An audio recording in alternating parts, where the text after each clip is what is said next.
The following program is a production of Naleo TV.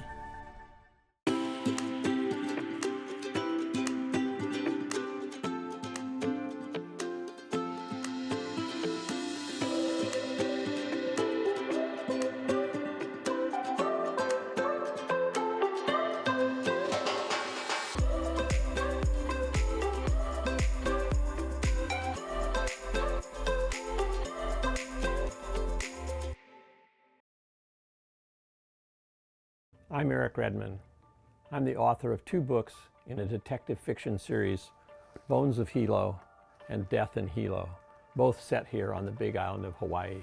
In my murder mysteries, my detective is a police detective. He's a homicide detective. He's 29 years old, and he is Hapa Haole.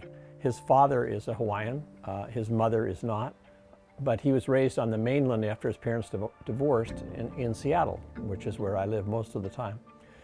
He comes back to Hawaii as a result of a washing out of the Seattle Police Department, and thanks to his father here on the Big Island, he's able to get a job as a homicide detective in Hilo, and he goes to work with a great mentor, Terry Tanaka, who's Captain Tanaka as head of the homicide detectives. In the first book, my detective is only 29 years old. His name's Kawika Wong. He is sent over to the other side of the island to get to work on a murder in which a real estate developer there has been killed on a golf course with a Hawaiian spear plunged through his heart. And people think that because Kawika has a Hawaiian background, that he's going to be able to figure out the Hawaiian cultural aspects of this murder, which is way more than he's capable of doing. So he has to go learn a lot in order to solve that murder. But eventually he resolves it. That's Bones of Hilo. In my new book, which has just come out, Death in Hilo, now Kawika is 41 years old.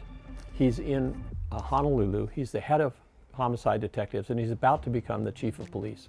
He's dealing with murders, of course, in Honolulu, but a very interesting and aggressive young journalist decides to go look at how he handled the murder way back 12 years earlier in Bones of Hilo, and that starts to threaten his career. So here we are in Death of Hilo. I will read you a little bit about just the start, which is the prologue, where the journalist meets the man who was convicted of the murder, but who claims that he did not commit it. So this is the prologue to the book 2, Death in Hilo. This prologue is in Walla Walla.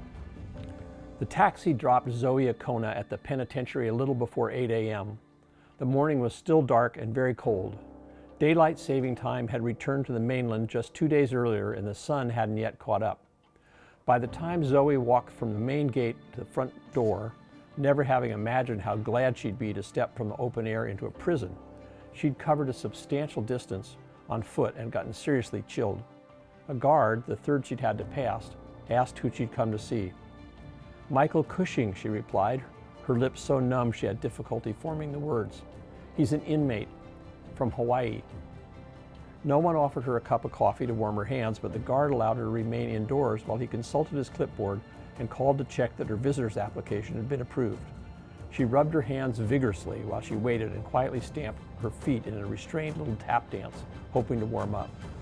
She hadn't thought to bring gloves, wasn't sure she even owned a pair back in Hawaii, and she certainly never needed any there. Eventually another guard arrived, bringing her a visitor's badge, and took her down the hall through more locked doors to an unexpectedly spacious room.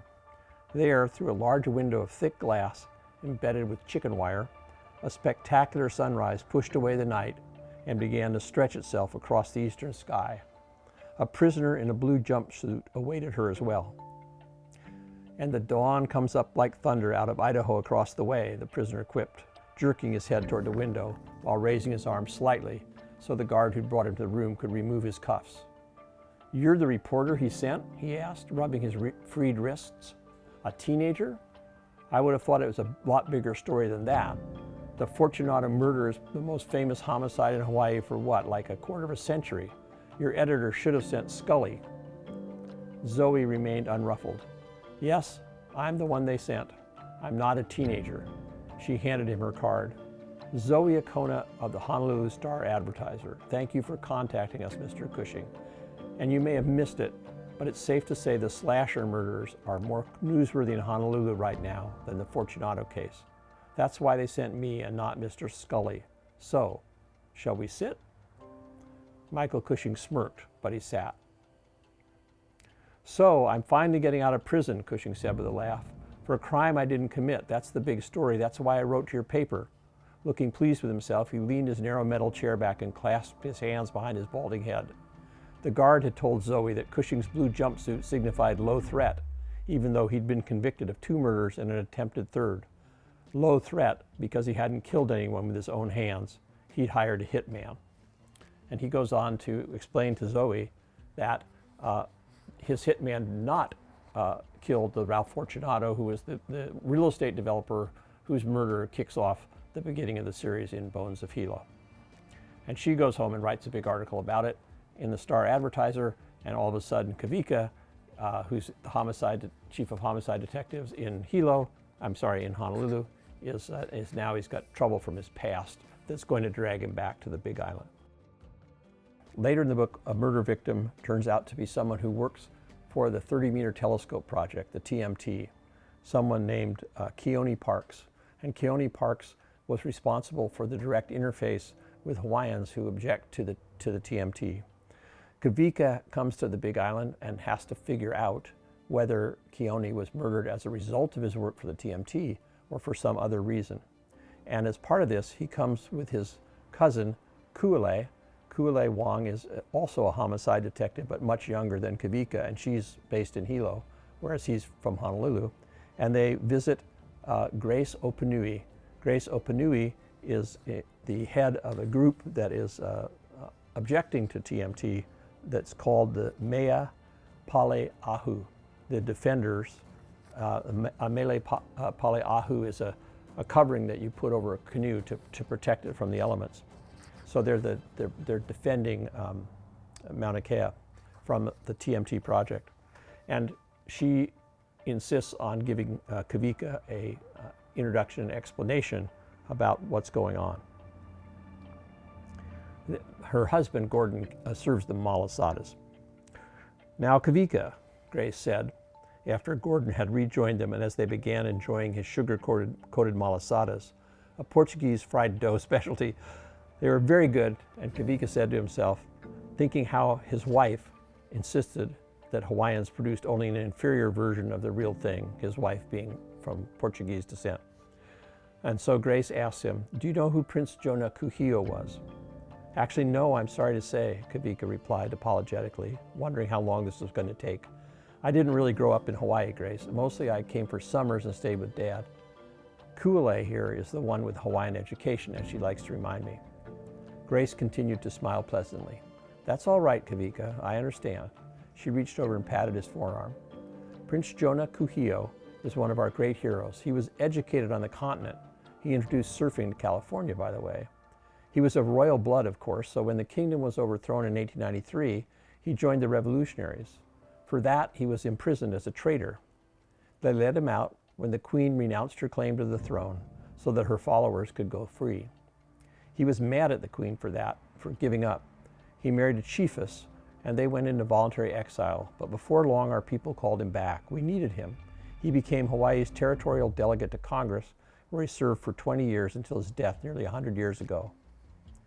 Grace paused to take a leisurely bite of her malasada and a sip of her water, and then continued. Even though he didn't have a vote in Congress, he got a lot of things done. On this island alone, he got the national park for the volcanoes, and he got the big breakwater built in Hilo. He introduced the first bill for Hawaii statehood 40 years before we got it. But his most important accomplishment, Kawika, was creating these Hawaiian homelands. He told Congress that Native Hawaiians were a dying race. Those were the words he used, a dying race. And the only way to rehabilitate our dying race was to return us to the soil, to the land. And that's how we got the land we're sitting on right now. It's part of 200,000 acres of homelands on all the islands. Now, she went on, the law says that to qualify for a home on these lands, you've got to be at least 50% Hawaiian by blood. No one can change that except Congress.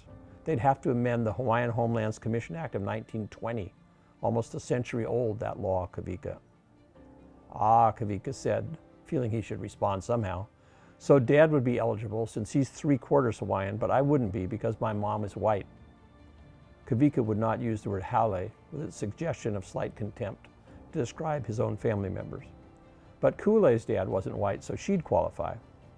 Wasn't white as far as we know, Kule ruefully corrected him. Mom never did keep good records. So, Grace continued, evidently having heard that before, even with this very restrictive eligibility requirement, you know what?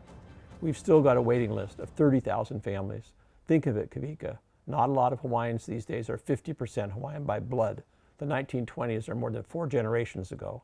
A lot of mixing since then. And many who are 50% or more, like your dad, never needed to live in the homelands. But even so, nearly 30,000 families who can prove they're 50% Hawaiian are still waiting for homes on these lands. The program is barely funded at all. That's the plight of the Hawaiian people in a nutshell, she concluded, almost a century after Prince Hilo got these lands set aside for us because we're a dying race that 100 years later can't get homes on our own lands. Then she revealed her point. So, Kawika, you can see why we Hawaiians might be upset about yet another telescope being built on other lands that are supposed to be for our benefit. Lands that are actually sacred to us. Kawika nodded. I do understand, he said. Thank you for the instruction. Does this mean we can talk about the murder of Keone Parks now? You indicated you could give me some names. He signaled to Kule, who brushed malasada sugar from her fingertips and reached into her bag for her pad so she could begin taking notes. We can talk about Keone, Grace said. Of course, and we will, Kawika. But first, I have to explain to you about Papa and Wakea and the summit of Mauna Kea, the same way I explained it to Keone. So she goes on to explain why the summit of Mauna Kea is sacred to Hawaiians, why the telescope issue is so important, and goes on to help him figure out how to solve this murder of the young man who worked for the TMT project. The important things about reading, not just the fact that we need to be able to read well in order to do a job, get a job, hold down a job. The really important thing about reading is that books enable you to go and learn and explore lands that are far away, people that are far away, times that are far away, what it was like in World War II, for example. All of these things become open to you if you can read books. And so reading is just the most important skill that we all need, and if we have it, our world is much, much richer than it would be for us otherwise. Well, thank you, mahalo, for listening to me read from this book. I hope you find it, if you happen to read it, I hope you'll find it a really suspenseful bit of murder mystery detective fiction. I can tell you that it ends up with a shallow grave in Hilo. Special mahalo to Basically Books for supporting literacy here on Hawaii Island. Naleo TV wants to encourage reading and writing in an ever-changing digital world. Reading is a fundamental skill that opens up a world of knowledge, imagination, and personal growth. Mahalo for tuning in to this episode of Island Storybook. Check out our website, naleo.tv, for more videos on demand, and get ready for the next story we find.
The preceding program was a production of Naleo TV.